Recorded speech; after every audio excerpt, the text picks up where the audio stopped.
Capítulo 1. O primeiro passo é saber quais são os seus custos mensais.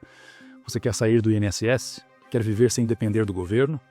Então o primeiro passo não tem nada a ver com investimentos ou aposentadoria. Tem a ver com clareza. A pergunta é simples, mas quase ninguém sabe responder. Quanto custa a sua vida por mês? E eu não estou falando de quanto você ganha. Estou falando de quanto você realmente precisa para viver com dignidade. Sem essa resposta, você está no escuro. E quem vive no escuro, vive com medo do futuro. Medo de faltar, medo de não dar conta, medo de envelhecer quebrado. O Tiago, aquele cara do meu exemplo, do vídeo anterior, que descobriu que o INSS não vai garantir o futuro dele, decidiu fazer o seguinte. Ele pegou um papel e anotou tudo o que realmente gasta. Aluguel, alimentação, transporte, saúde e lazer. Quando ele colocou tudo no papel, percebeu que, para viver com tranquilidade, ele precisa de 2.500 por mês. Esse é o custo de vida dele.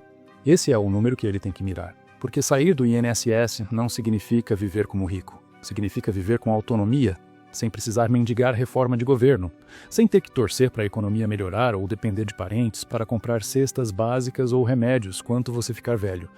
Significa saber quanto você precisa e construir um plano para alcançar esse valor, por conta própria. E é aí que tudo começa a mudar.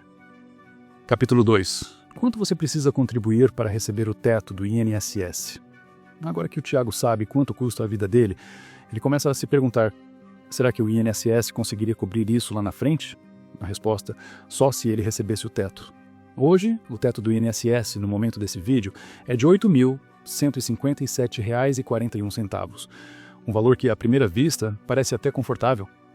Mas para alcançar esse teto, o que o Tiago teria que fazer?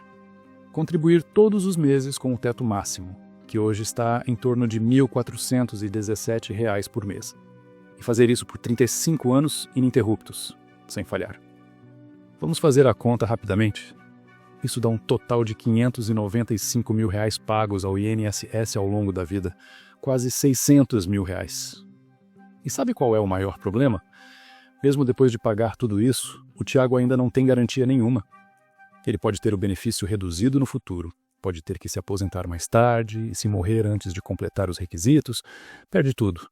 Não tem retorno, não tem herança. O dinheiro dele desaparece. Agora pensa comigo, e se esse mesmo valor tivesse sido investido com inteligência, mês a mês, no nome dele, com juros compostos trabalhando a favor? A história seria completamente diferente. Mas antes de falar de investimento, o Tiago precisa organizar o presente. É hora de montar um orçamento que funcione. E é isso que a gente vai fazer agora. Capítulo 3. Como construir um orçamento realista com 3 mil por mês? O Tiago não é rico. Ele ganha 3 mil por mês, como muitas pessoas desse Brasil. E quando ele ouviu falar em investir para não depender do INSS, a primeira reação foi: com esse salário? Impossível. Mas aí ele aprendeu algo que mudou tudo. Você não começa a investir quando tem muito. Você começa com o que tem. E foi aí que ele montou o primeiro orçamento da vida dele. Simples, direto e funcional. Ele dividiu o salário de 3 mil em 3 blocos. Recomendo que você copie e faça adaptações à sua realidade. Bloco 1. Viver bem. 60% dessa renda. Ou seja, R$ 1.800. Aqui ele cobre as necessidades básicas, aluguel, comida, transporte, contas fixas. Bloco 2, estabilidade, 30%, ou seja, R$ 900. Esse bloco é para proteger o presente, quitar dívidas, criar uma reserva de emergência, evitar cair no cartão e no empréstimo. Bloco 3, liberdade, 10%, ou seja, R$ 300. Esse é o dinheiro do futuro. É o que vai permitir que ele diga adeus ao INSS com o tempo. Com um investimento de R$ 300 por mês, o Tiago começou a investir. Pouco? Para muitos, sim. Mas o mais importante ele fez, começou com o que tinha. Porque não é sobre quanto você investe, é sobre quando. E se você começar agora, o tempo vai fazer o trabalho pesado por você. Capítulo 4. As opções para não depender do INSS. Depois de montar o orçamento, o Tiago começou a se perguntar: tá, e o que eu posso fazer para não depender do INSS no futuro? E aí, ele começou a pesquisar.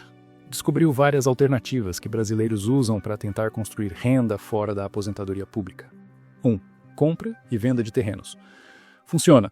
mas exige capital inicial alto, tempo de espera e risco de desvalorização. Nem sempre dá retorno rápido. 2. Construção de kitnets ou imóveis para aluguel. Gera renda, sim, mas exige conhecimento em obra, burocracia, inquilinos, manutenção e um bom valor inicial. Não é passivo, é quase um segundo trabalho. 3. Criar um negócio próprio. Pode funcionar muito bem, mas exige energia, tempo, gestão e alto risco.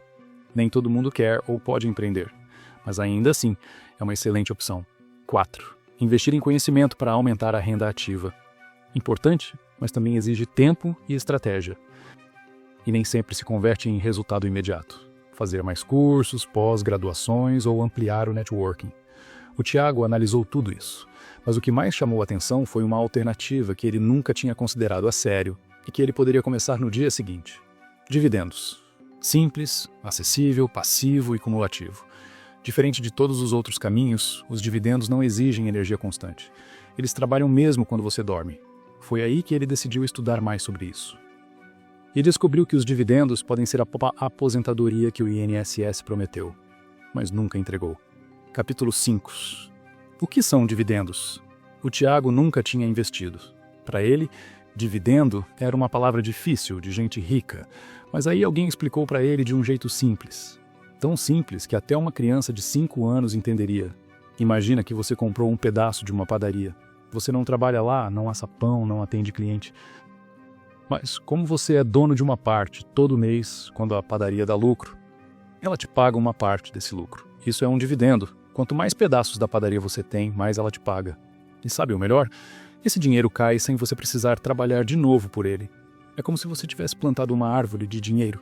Você cuidou dela, regou, teve paciência, e um dia ela começa a dar frutos. Todo mês, sem esforço. Agora troca padaria por ações ou fundos imobiliários. E troca lucro por renda passiva. Esse é o poder dos dividendos. Eles transformam o dinheiro que você ganha hoje em uma fonte de renda eterna. E diferente do INSS, você é o dono. O dinheiro é seu. E se você morrer, ele vai para sua família. Não desaparece. Foi aí que o Tiago entendeu. Ele não precisa de sorte. Ele precisa de tempo, consistência e estratégia. Capítulo 6. INSS e dividendos. A comparação que ninguém quer que você faça. Depois de tudo isso, o Tiago fez uma pergunta simples. E se, ao invés de pagar o INSS, eu tivesse investido esse dinheiro por conta própria? Vamos aos números. Como falei anteriormente, quem quer receber o teto do INSS precisa contribuir com cerca de R$ 1.417 por mês, durante 35 anos. Sem falhar. Se você fizer as contas, resulta em R$ 1.417 vezes 12 meses vezes 35 anos, dá um pouco mais de R$ 595 mil pagos ao INSS. Agora imagina o Tiago pegando esse mesmo valor e investindo, mês a mês, por 35 anos, em ativos que pagam dividendos, com uma rentabilidade média de 1% ao mês, algo conservador e realista com reinvestimentos. O resultado disso tudo? Ele teria acumulado cerca de R$ 2,5 milhões e com isso poderia gerar uma renda mensal entre R$ 12 mil e R$ 15 mil em dividendos, livres, passivos, no nome dele. Agora analisa, R$ 2,5 milhões acumulados, contra um benefício 8 mil, que nem é garantido, e que acaba quando você morre. Com dividendos, acontece o seguinte, o dinheiro continua trabalhando, a renda continua caindo na conta, e o patrimônio fica para sua família. É o exato oposto do INSS. Agora deixa eu te fazer um convite. No próximo vídeo, eu vou colocar os dois frente a frente. INSS e os dividendos. Aposentadoria pública versus aposentadoria construída. Vamos simular quanto um brasileiro comum poderia acumular, mesmo com pouco, se investisse o valor da contribuição obrigatória ao longo da vida. Você vai entender de uma vez por todas por que investir é mais do que uma escolha inteligente. É uma questão de sobrevivência. Eu te vejo lá.